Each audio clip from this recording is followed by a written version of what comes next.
नमस्कार, NB news देख रहे हैं आप। मैं हूं आपके साथ ऋतु श्रीपथर। इस वक्त के बुलेटिन में आप सभी का स्वागत है। नजर डालेंगे छत्तीसगढ़ मध्य प्रदेश की बड़ी खबरों पर। छत्तीसगढ़ के मुख्यमंत्री भूपेश बघेल बुधवार को धमतरी जिले के दौरे पर पहुंचे।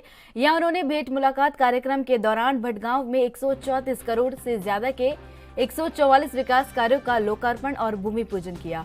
इसके साथ ही स्वामी आत्मानंद अंग्रेजी स्कूल और जिला सहकारी बैंक की शाखा खोलने जैसी कई घोषणाएं की। मुख्यमंत्री भूपेश बघेल ने कहा कि हमारा लक्ष्य है कि सभी वर्गों की आय में वृद्धि हो, इसलिए सभी वर्गों के लिए हमने योजनाएं बनाई है। सभी सरकारी योजनाओं का लाभ ले रहे हैं, इसकी हमें खुशी है। संस्कृति, खेलकूद, आदिवासियों की संस्कृति को हम बढ़ावा दे रहे हैं।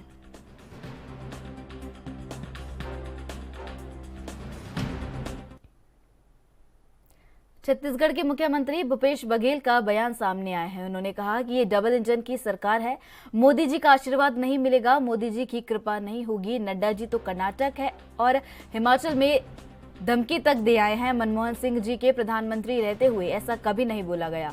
यह बीजेपी की अधिनायकवादी प्रवृत्ति है, जिससे कर्नाटक और हिमाचल की जनता ने नकार दिया है। कृपया करके ऐसे शब्दों का प्रयोग न करें।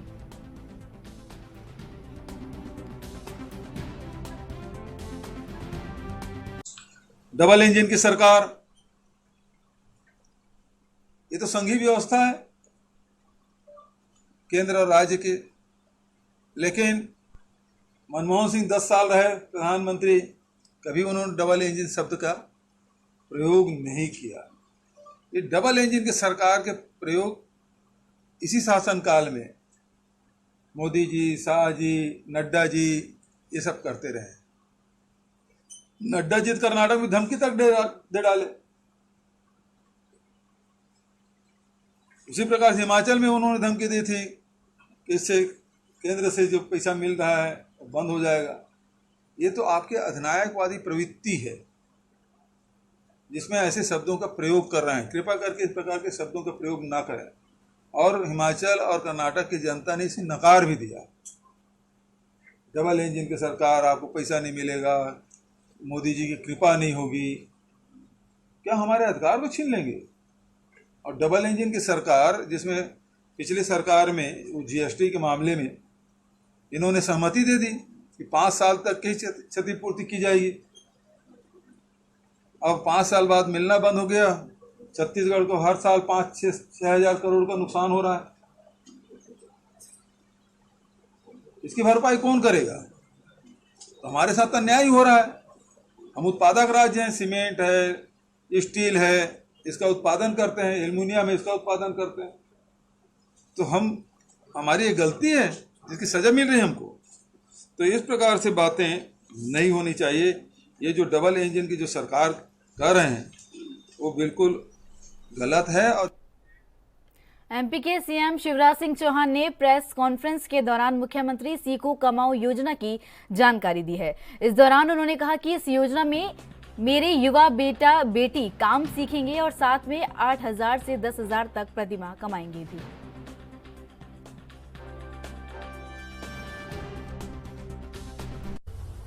अपने बेरोजगार बेटा बेटियों के लिए एक नई योजना को कैबिनेट ने मंजूरी दी है।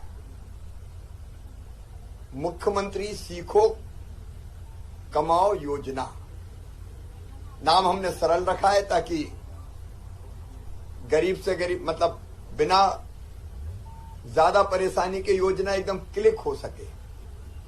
सीखो और कमाओ, लर्न एंड अर्न अगर अंग्रेजी में कहें तो।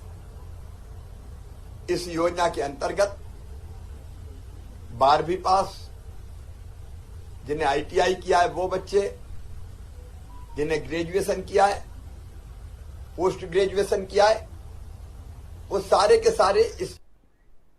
छत्तीसगढ़ में बीजेपी इन दिनों एक्शन मोड पर है। बता दें कि बीजेपी अब गांव-गांव जाकर चौपाल लगाने वाली है, जिसको लेकर बीजेपी के प्रदेश अध्यक्ष अरुण साव का का एक बयान सामने आया है। उन्होंने कहा कि कांग्रेस सरकार ने नरवा गरवा घुरवा बाड़ी को अपने ड्रीम प्रोजेक्ट बताया था, जिस पर राज्य सरकार ने कोई काम नहीं किया, केवल कागजों में और मुंह जबानी बात करते रहते हैं। गोठानों में गाय के लिए न पीने का पानी है और न चारा की व्यवस्था है। कई गोठान खंडर पड़े हैं। घोटाले और जनता को धोखा देने का काम कांग्रेस की सरकार कर रही है। हम किसान चौपाल लगाएंगे और जनता को इन मुद्दों से अवगत करवाएंगे।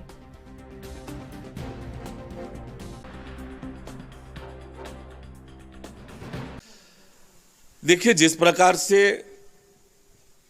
अपना ड्रीम प्रोजेक्ट बताया, नरवा गरवा घुरवा बारी गौठान इन सबको, उसको लेकर राज्य सरकार ने कोई काम नहीं किया है, केवल कागजों में और मुंह जबानी बात करते रहे हैं। जहां तक गौठान की बात है, गौठान में अलग अलग मदों के पैसे को लगाया गया। डीएमएफ के फंड, 14वां वित्त, 15वां वित्त, मनरेगा और ऐसे अन्य मदों का उपयोग किया गया। पर आज उन गौठानों के हालात क्या है? ना उन गौठानों में गाय है, ना उन गौठानों में उन गायों के लिए पीने की पानी चारा की व्यवस्था है, ना गोबर की खरीदी होती है, ना वर्मी कंपोस्ट बनता है और ना और किसी प्रकार की गतिविधि संचालित होती है। और आधे अधूरे पड़े हैं, खंडहर है, उसका कोई उपयोग नहीं हो रहा है। और इस प्रकार से गौ माता के नाम पर घोटाला। आज गौ माता को देखें तो कहां रहती है गौ माता? सड़कों पर दिखती है। और सड़कों पर आप जब जाएंगे तो कितनी गौ माताएं मरी हुई हालत में दिखती है, कितने एक्सीडेंट हो रहे हैं गौ माता के कारण। रोका छेका अभियान चलाया, कहां है वो रोका छेका अभियान? गौठान में गायें नहीं है। तो ये कुल मिला के घोटाले और जनता को धोखा देने का काम राज्य की सरकार कर रही है। इसे लेकर हम जनता के बीच जा रहे हैं। किसानों को भी ठगने का काम किया, बड़े बड़े वायदे किसानों से किए, फूड प्रोसेसिंग यूनिट लगाएंगे, ऐसे अनेक वादे सरकार ने किए, लेकिन एक भी वादे पूरे नहीं किए। किसानों के साथ धोखा किया, उनके रकबे काटे, बारदाने का पैसा नहीं दिया, चौथे किस्त में कटौती हुई, किसानों को पंप का कनेक्शन नहीं मिल रहा है। ऐसे अनेक मुद्दे हैं जिन मुद्दों को लेकर हम जनता के बीच जाकर चर्चा करेंगे। एक तरफ केंद्र सरकार किसानों के हित में लगातार काम कर रही है। छत्तीसगढ़ के किसानों का धान केंद्र सरकार खरीदती है, एक मुश्त पैसा देती है, पर किसानों को छत्तीसगढ़ की सरकार ठगने और धोखा देने का काम कर रही है। उसे लेकर जनता के बीच जाएंगे, किसान चौपाल लगाकर जनता के।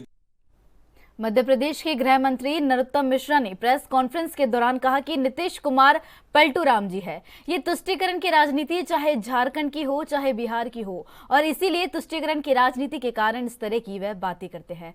साथ ही उन्होंने कई अन्य मुद्दों पर अपनी प्रतिक्रिया दी है। देखिए।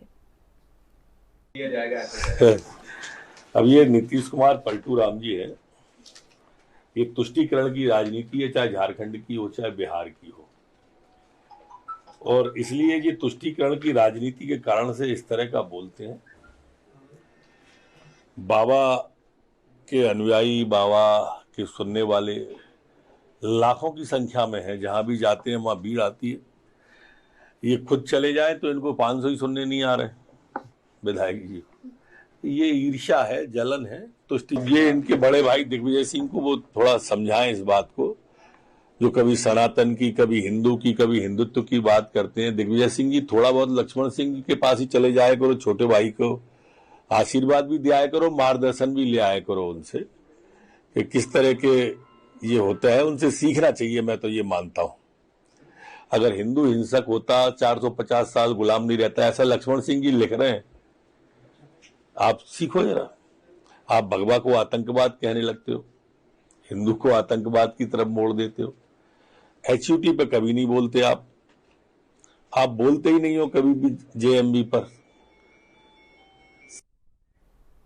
इन दिनों सोशल मीडिया पर एक वीडियो जमकर वायरल हो रहा है। जी हां, वीडियो में छत्तीसगढ़ के सफाई कर्मी हाथों में झाड़ू लिए गीत गाते हुए नजर आ रहे हैं। सभी सफाई कर्मी की आवाज और कला की तारीफ कर रहे हैं। ये सफाई कर्मी रायपुर के राकेश दीप है। वह अक्सर मोहम्मद रफी और मुकेश के गीत गुनगुनाते रहते हैं। राकेश काम के दौरान गाना गा रहे थे, तभी किसी ने उनका वीडियो बना लिया। वीडियो बनाकर उसे वायरल कर दिया। अब ये वीडियो लोगों के दिलों को छू रहा है। एनबी न्यूज ने राकेश दीप से खास बातचीत की। आइए जानते हैं कि राकेश दीप कैसे बगैर किसी सहयोग और संसाधन के गीत गा रहे हैं।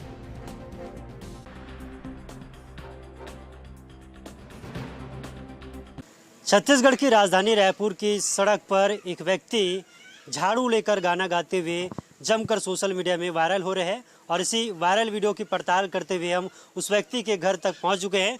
ये राकेश दीप जी का घर है जो गाते हुए वायरल हुआ था। तस्वीर में आप देख रहे हैं यही राकेश दीप जी है। उनसे ही बातचीत करते हैं। राकेश दीप जी बहुत बहुत स्वागत है आपको एनबी न्यूज़ पर। शुक्रिया सर, शुक्रिया। दीप जी, ये जो वीडियो वायरल हुआ है आपका आकाशवाणी के आसपास का ये वीडियो है, कब पता चला कि मेरा वीडियो वायरल हो गया?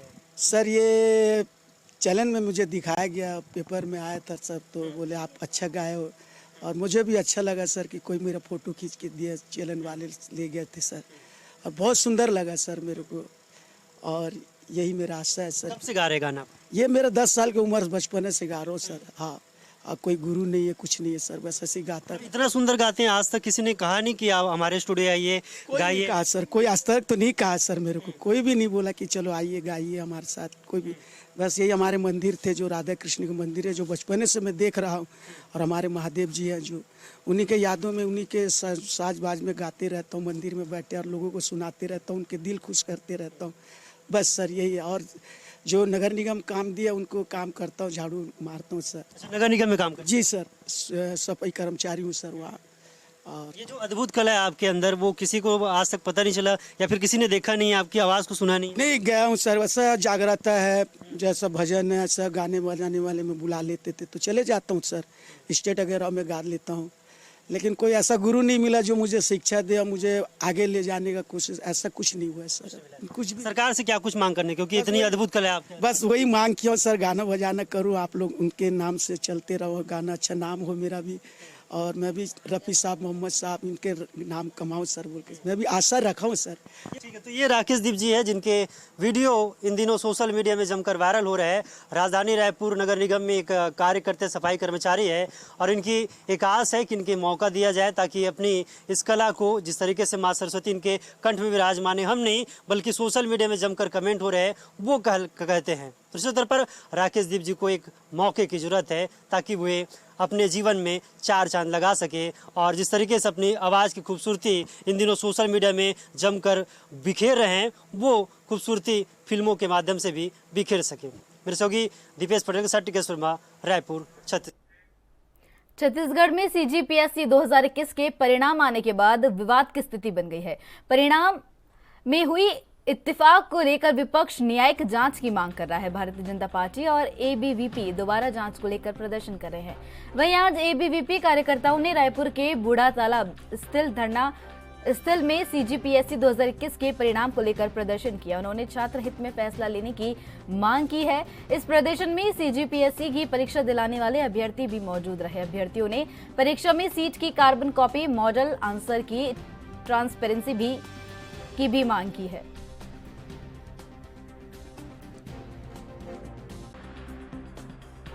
छत्तीसगढ़ में CGPSC 2021 के रिजल्ट आने के बाद लगातार सियासी पारा गर्माता हुआ नजर आ रहा है। मुझे अब तो तस्वीर दिखाएंगे।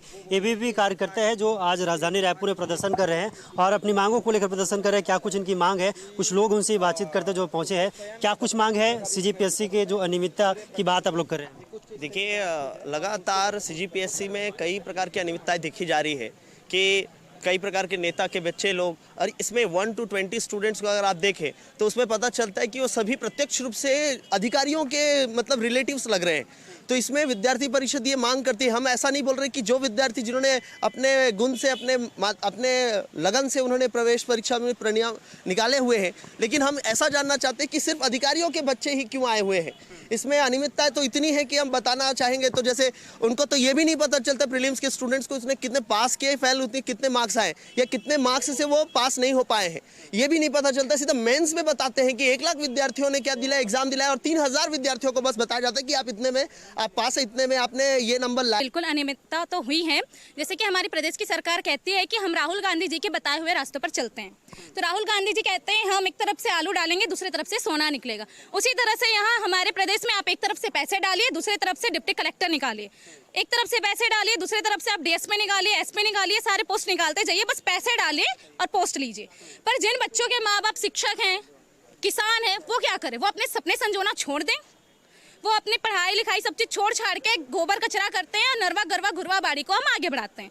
हमारी कोई उम्मीदें नहीं है, हमारे कोई सपने नहीं है, हमारी जिंदगी ही नहीं है। और अभी तो नाम के साथ में जो निकले हैं वो टॉप 20 का ही नाम के साथ में निकला है नोटिफिकेशन में, बाकी तो केवल रोल नंबर निकले हैं।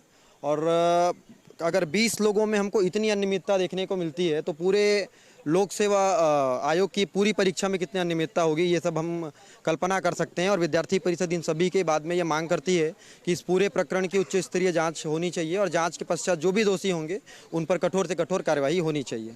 निश्चित तौर पर ये जो विद्यार्थी परिषद के जो छात्राएं हैं वो लगातार ये मांग कर रहे हैं। लगातार सीजीपीएससी 2021 के रिजल्ट आने के बाद सियासी पारा छत्तीसगढ़ में गरमाता हुआ दिख रहा है, लगातार इसकी जांच की भी मांग कर रहे हैं। कैमरा पर्सन पटेल के साथ टिकेश वर्मा, रायपुर, छत्तीसगढ़। गृह मंत्री नरोत्तम मिश्रा ने प्रेस कॉन्फ्रेंस के दौरान कहा कि कट्टरपंथी इस्लामिक संगठन हिजबुत तहरीर से जुड़े सभी विषयों की जांच एसआईटी कर रही है। पूरे मामले में प्रोफेसर कलाम और जाकिर नाइक की भूमिका को भी जांच के दायरे में लिया गया है।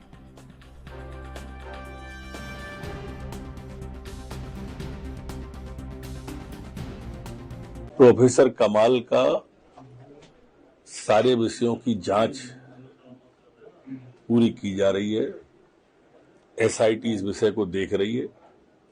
जाकिर नाइक के संबंधों का, उनके लिए क्या काम करते थे, कैसे करते थे, कहां कहां इनका नेटवर्क है, आय के स्रोत क्या थे, बैंक के अकाउंट, सारे के सारे विषयों की जांच एसआईटी कर रही है। वीडियो वायरल हो रहा है जिसमें खासतौर से ब्रेन वॉश करने का तरीका बताया जा रहा है और कैसे कट्टर इस्लामिक बनना है उसको लेकर वीडियो चल रहा है। अब ये पहली बार आया है, खुद ने धर्म परिवर्तन किया, फिर पत्नी का धर्म परिवर्तन करवाया और बहुत गंभीर है। ये एक अलग तरह का नेक्सिस है और इस अलग तरह के नेक्सिस की, इनकी आतंकी गतिविधियों की, इन सब की जांच एसआईटी कर रही है और ठीक जल्दी आएगा। काफी लोग अभी 19 तारीख तक हिरासत में हैं। हैदराबाद की भी टीम हमारी गई थी, उसको भी वहां से कई हैदराबाद से जानकारियां मिली हैं, वो सब भी जांच में ले लिए हैं। सारी चीजों का इंट्रोगेशन चल रहा है। मैं समझ फिलहाल वक्त है छोटे से ब्रेक का। ब्रेक के बाद फिर नजर डालेंगे खबरों पर।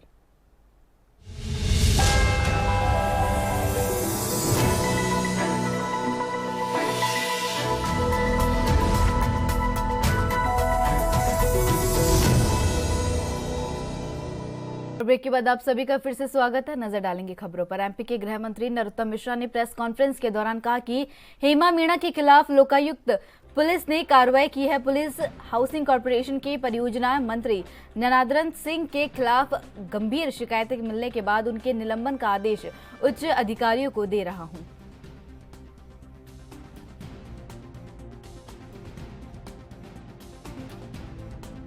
ये जो हेमा मीणा का विषय आपने रखा है,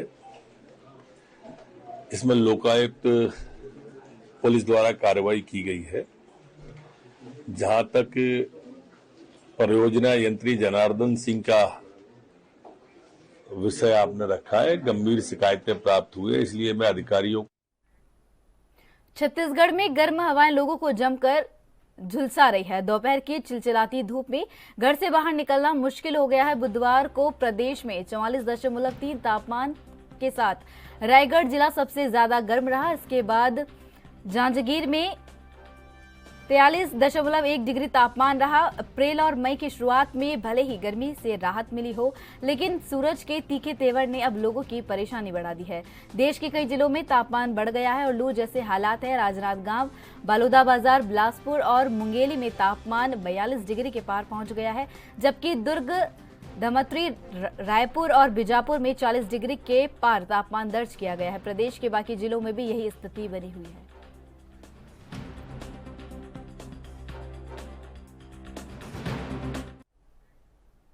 छत्तीसगढ़ में लगातार बढ़ती गर्मी से लोगों का हाल बेहाल है। उत्तर पश्चिम से आ रही गर्म हवाओं का आगमन लगातार जारी है। इस बीच मौसम विभाग ने गुरुवार को प्रदेश में 1-2 स्थानों पर हल्की बारिश के साथ गरज चमक की संभावना जताई है। विभाग के मुताबिक मौसम में बदलाव का असर मध्य छत्तीसगढ़ में देखने को मिलेगा। रायपुर, दुर्ग, बिलासपुर संभाग में जिलों में हल्की बूंदाबांदी और वज्रपात के आसार है। मौसम विभाग के मुताबिक प्रदेश में उत्तर पश्चिम के गर्म हवाओं का आगमन लगातार जारी है। वहीं बेसब्री से मानसून का इंतजार कर रहे लोगों के लिए राहत भरी खबर है। इस साल छत्तीसगढ़ में दक्षिण पश्चिम मानसून का प्रवेश 15 जून को संभावित है। मौसम विभाग का कहना है कि मानसून का यह प्रवेश सामान्य तिथि से 4 दिन देरी से हो रहा है।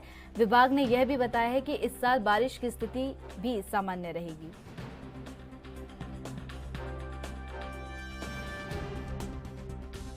भीषण गर्मी से परेशान लोगों के लिए राहत की खबर है।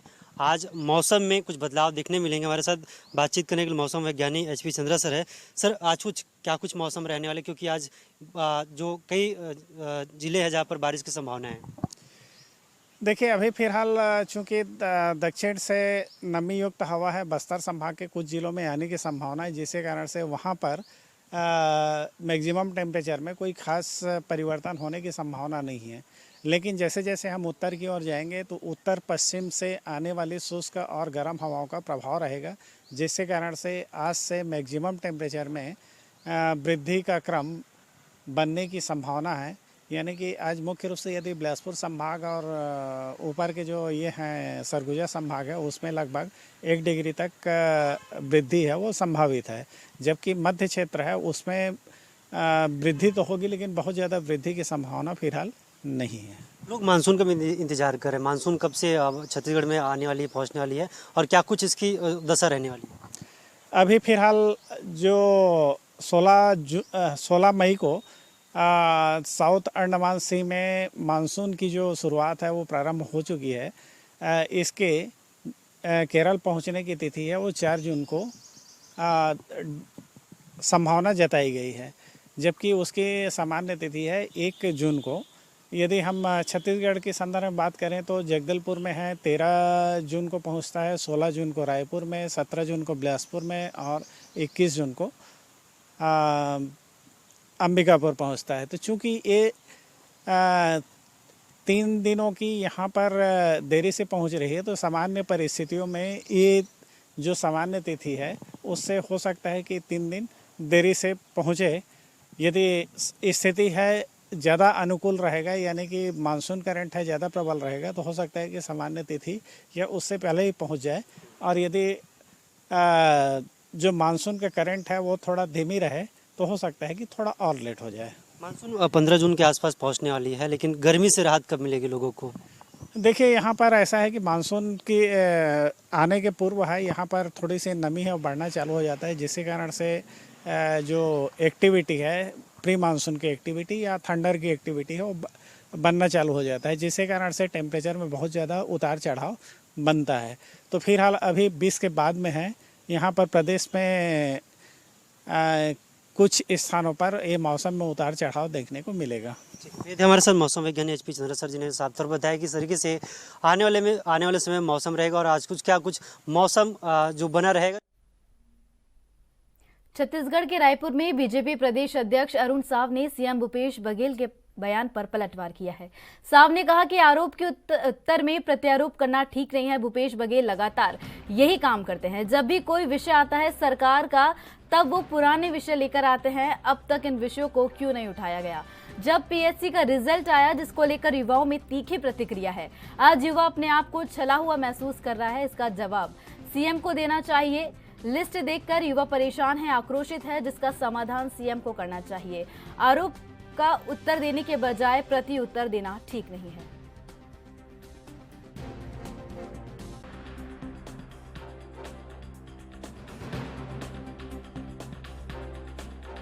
आरोप करना ये ठीक नहीं है, और भूपेश बघेल जी लगातार ये काम करते हैं कि जब भी कोई विषय आता है राज्य की सरकार का, तो पुराने विषय को लेकर वो आते हैं, और अब तक आपने उन विषयों को क्यों नहीं उठाया? एक बात तो ये है। दूसरी बात ये है कि आज इस बार जो पीएससी की मेरिट लिस्ट आई है, वास्तव में छत्तीसगढ़ का युवाओं में जो तीखी प्रतिक्रिया है, वो इस बात को महसूस कर रहे हैं उनके साथ धोखा हुआ है, छल हुआ है, उनकी योग्यता क्षमता को नकारा गया है। इसका जवाब मुख्यमंत्री जी को देना चाहिए। वास्तव में लिस्ट की देखकर जो आज छत्तीसगढ़ के युवा परेशान हैं, आक्रोशित हैं, नाराज हैं, उनकी नाराजगी और आक्रोश को मुख्यमंत्री जी को समझना चाहिए, उसका समाधान करना चाहिए कि ऐसा आखिर क्यों हुआ है, क्यों छत्तीसगढ़ के युवाओं को लग रहा है कि उनके साथ छल हुआ है, धोखा हुआ है। इस बात का जवाब देना चाहिए। आरोप का उत्तर देने के बजाय प्रत्यारोप करना ये ठीक नहीं है।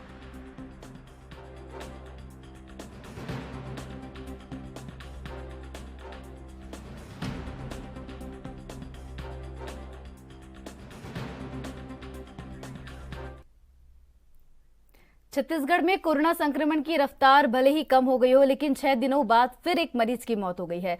स्वास्थ्य विभाग द्वारा जारी किए गए कोविड बुलेटिन में कोमोबिलिटी की वजह से बीजापुर के एक मरीज की मौत बताई गई है। आंकड़ों के मुताबिक प्रदेश भर में 2000 के पार नमूनों की जांच की गई है, जिसमें 41 लोगों को संक्रमण की पुष्टि हुई है। वहीं कई लोगों को इलाज के बाद छुट्टी दे दी गई है। बढ़ते संक्रमण के मामले में एक तरह से ये छत्तीसगढ़ के लिए राहत की खबर है। प्रदेश में धीरे धीरे कोरोना का संक्रमण लगातार कम हो रहा है। और मेरे साथ छत्तीसगढ़ मध्य प्रदेश की खबरों में बस इतना ही। देश विदेश की तमाम अहम खबरों के लिए बने रहिए ANB न्यूज पर। नमस्कार।